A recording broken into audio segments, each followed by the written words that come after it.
Merci de rester fidèle au programme de BB24. Madame, Monsieur, voici le sommaire de ce journal.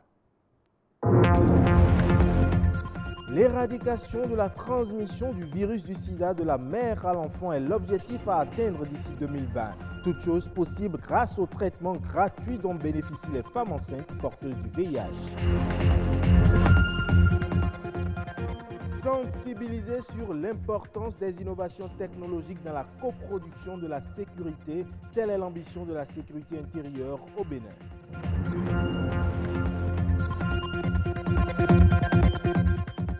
Enfin, le Bénin va se voir retourner bientôt ses biens culturels. Déjà, des acteurs culturels manifestent leur joie de voir ces œuvres apporter une plus-value à l'économie nationale.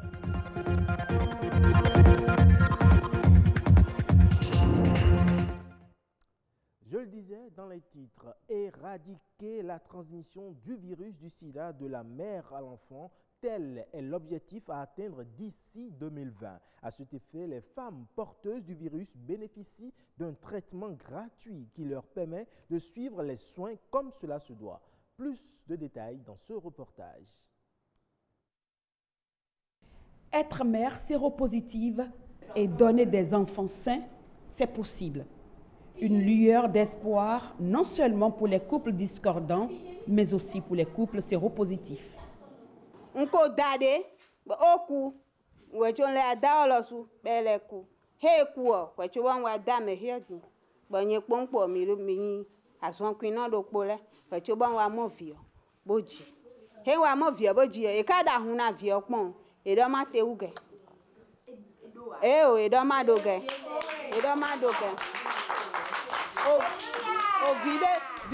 La science du traitement et de la prévention du VIH a marqué des progrès. Mais avant, il importe de connaître son état sérologique et suivre le traitement prescrit.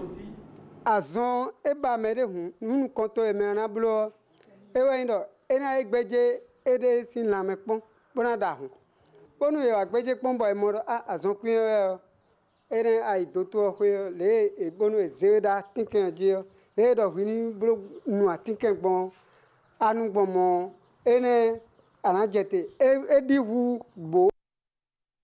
Au premier contact, si la femme vient chez nous à la consultation prénatale, on la dépiste, on constate qu'elle a le virus. On la met directement sous ARV. Les rapports non protégés ne sont pas proscrits, mais à des conditions bien définies. Ce n'est pas seulement les poils qui blessent. Il faut aussi inciter la femme à mouiller. Là, ça te permet facilement. Et si, il y a aussi, donc ça te permet les rapports facilement. Et pas ça seul. Si, pendant les analyses, tu vois que la charge virale ne va pas et son CD4 ne va pas, tu vas voir que, attention, là, tu dois te préserver. Avec le couple, il peut y avoir des rapports aussi non protégés, il n'y a pas de problème. C'est quand il y a un autre partenaire qu'on insiste surtout sur des rapports protégés, rapports sexuels protégés. La transmission mère-enfant est la première cause d'infection par le virus de VIH-Sida chez l'enfant. La contamination survient généralement soit au cours de la grossesse, soit pendant l'accouchement ou encore pendant l'allaitement au sein. Un suivi régulier après l'accouchement s'impose. Il y a un projet qui a mis à notre disposition des médiatrices qui nous aident à retrouver les femmes perdues de vue, après accouchement, aller faire des visites à domicile pour amener les enfants à faire le PCR. Le Bénin s'inscrit dans la dynamique d'éliminer cette forme de contamination. Le deadline fixé 2030. Deux grands indicateurs attendus. C'est de réduire le nombre de nouvelles infections chez les enfants de 50 à moins de 50 pour 100 000 naissances vivantes et de parvenir à un taux de transmission mère-enfant de VIH inférieur à 5% à l'horizon 2020. Au-delà de ce programme ambitieux, le dépistage reste la meilleure arme contre le sida. J'invite toutes les femmes, tout le monde à faire le dépistage. On doit apprendre à nos jeunes à faire systématiquement le bilan sans avoir peur de l'état sérologique. Si c'est positif, il n'y a plus d'inquiétude. Les médicaments sont disponibles. Tout est clair, on nous explique tout maintenant, donc il n'y a plus de honte.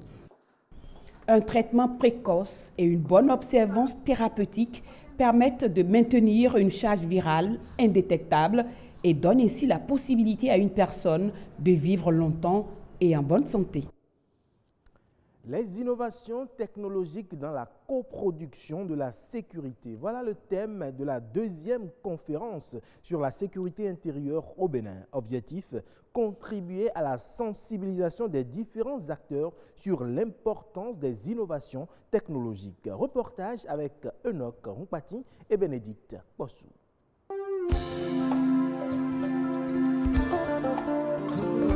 La libre circulation des personnes et des biens incombe en premier lieu à l'État. Et pour y arriver, cela passe forcément par la mise en place et le renforcement de la sécurité intérieure. Cette sécurité intérieure, aujourd'hui, se modernise grâce aux nouvelles technologies de l'information et de la communication. La sécurité ne doit plus être l'affaire des seuls hommes en uniforme.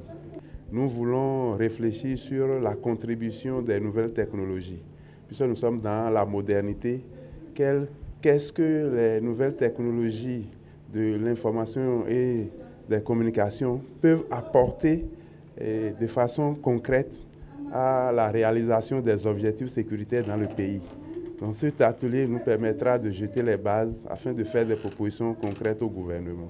Mais cette sécurité intérieure ne serait une réalité sans une franche collaboration de la population, ce qui passe sans doute par l'utilisation des innovations technologiques. Pour se familiariser davantage avec ces outils, les premiers acteurs et les experts sont ici réunis pour débattre autour du thème « Les innovations technologiques dans la coproduction de la sécurité intérieure ». Dans le cadre de la coproduction de la sécurité, je voudrais demander à tout un chacun de prendre un minimum de précautions. Le 166, qui est un numéro ouvert au public et qui est gratuit, doit pouvoir être exploité au maximum. Malheureusement, il y a certains qui continuent de faire rétention d'informations.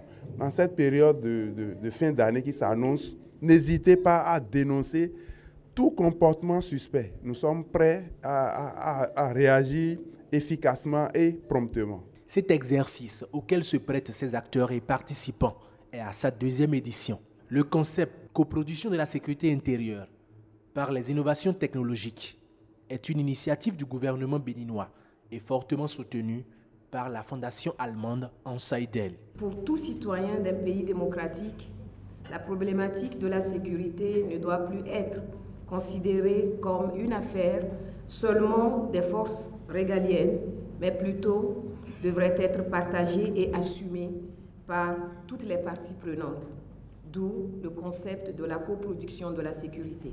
En conséquence, nous osons espérer que la dynamique enclenchée sera poursuivie pour le bien-être des populations béninoises.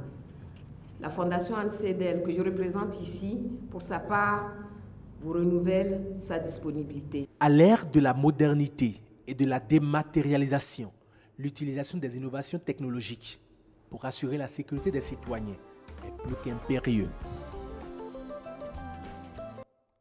Merci à vous, Enoch Rumpati. La France a annoncé la restitution de 26 œuvres historiques au Bénin, un atout pour le développement économique du pays en perspective. Mais en attendant l'arrivée de ces œuvres, certains acteurs culturels se disent déjà fiers des probables retombées de ce retour. Parmi ceux-ci, nous avons tendu notre micro à Pacom Alomakwe. Il est au micro de Gloria Oni.